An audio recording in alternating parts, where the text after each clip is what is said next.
Welcome to Reading a Story by X.J. Kennedy.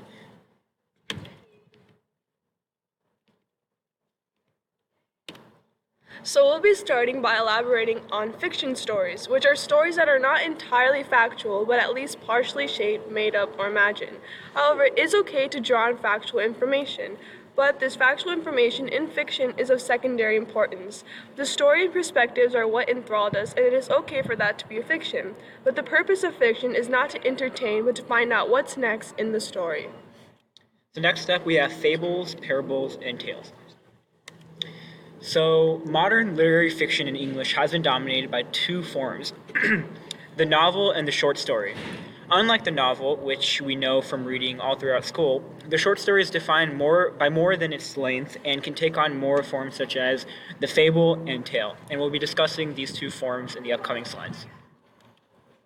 So first, we're going to be discussing fables. So a fable is a brief story that sets forth some pointed statement of truth.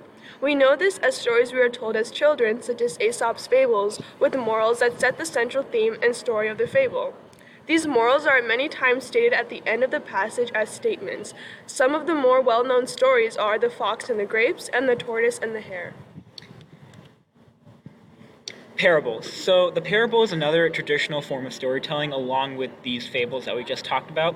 And like the fables, the parable is a brief narrative that teaches a moral, but unlike the fable, its plot is plausibly realistic rather than, anthropomorphic animals that talk. Another difference is that parables usually possess a more mysterious and suggestive tone, and by this I mean that parables really present their morals implicitly, and their meanings can be open to several interpretations.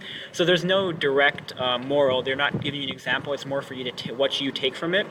And some examples of parables that we know are obviously the stories of Jesus Christ, with obviously the literal meaning they have, and there is a deeper meaning that they want you to understand throughout the text, not just what's written on the text. So tales. Tales are a story, usually short, that sets forth strange and wonderful events in more or less bare summary without detailed character drawing. The goal of a tale is really is a revelation of the marvelous rather than a revelation of character. To give you an example, in the well-known story that we all know, Jack and the Beanstalk, we see a strong focus on the mystical and marvelous world created as Jack traverses up the beanstalk, not especially any character development with Jack himself, even if he's a titular character. We don't see too much character development with Jack. We don't see any change in his character from the beginning to the end, but we do see a real explanation of the world that he goes into. Because these tales were told out loud for someone to write, they weren't as in-depth and complicated. Because of the long time, how long ago these tales were told, we have a really sort of ancient methods to write things down. It's just as no typewriters or things, so we'd have to write them down, and someone telling the story would only have to skimp on the bare details and have to focus more on the plot rather than character development, etc. There are different types of tales, such as a tall tale, focused on the deed of a superheroic character, such as Paul Bunyan, or the fairy tale, which focuses on the world of magic and enchantment, such as Snow White, and lots of other childhood movies, especially Disney movies that we know of. So next we're going to be talking about plot. So there are specific ways that a plot is structured throughout the story. It usually has a set structure defined by its parts. From its opening sentence of a story, we watch the unfolding of a dramatic situation where a conflict is presented. We also have an exposition near the beginning, when there is an opening portion that sets the scene, introduces the main characters, and gives us any background information we need to understand the plot. We then have a new conflict, or the complication, that sets the stage for the problem and the path to solve it. Next, we have the crisis, a moment of high tension, but not necessarily near the end.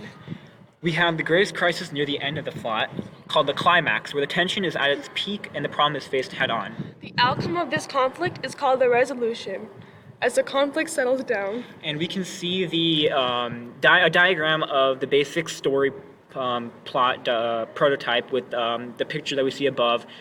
We see the exposition, rising action, climax, falling action, and the denouement, or the resolution.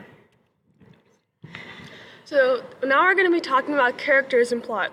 So the protagonist, or a hero, is the principal person who strives The protagonist does not have to be an inherently good person, can even be evil or a villain, but just needs the focus to be on him or her. For example, Walter White in Breaking Bad and Thanos in Avengers Infinity War. The antagonist is the one who opposes the protagonist, someone who is an obstacle in the way of the protagonist solving his ultimate goal. Again, the antagonist does not need to be a bad person, just one who is against the protagonist. For example, Avengers in Infinity War. Other aspects of plot. So we have something called suspense, which you guys probably all know. It's the pleasurable anxiety we feel that heightens our attention to the story, inheres in our wondering how it will all turn out. There can be foreshadowing throughout the plot as well, or an indication of events to come in. Many times when starting the story, the writer will begin in medias res, or starting in the midst of things, and then going back to explain and give an exposition.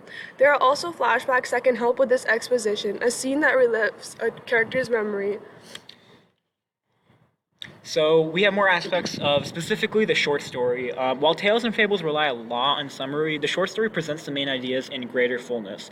The scene is better rendered, a vivid and dramatic moment described in such detail that the reader feels practically there. Short stories include epiphanies or moments of insight that come to the protagonist. Other short stories include stories of initiation, where a character is initiated into experience or maturity. So to conclude, the fable and tale are much more ancient, but the short story is a lot more recent. And that was it. Thank you for listening.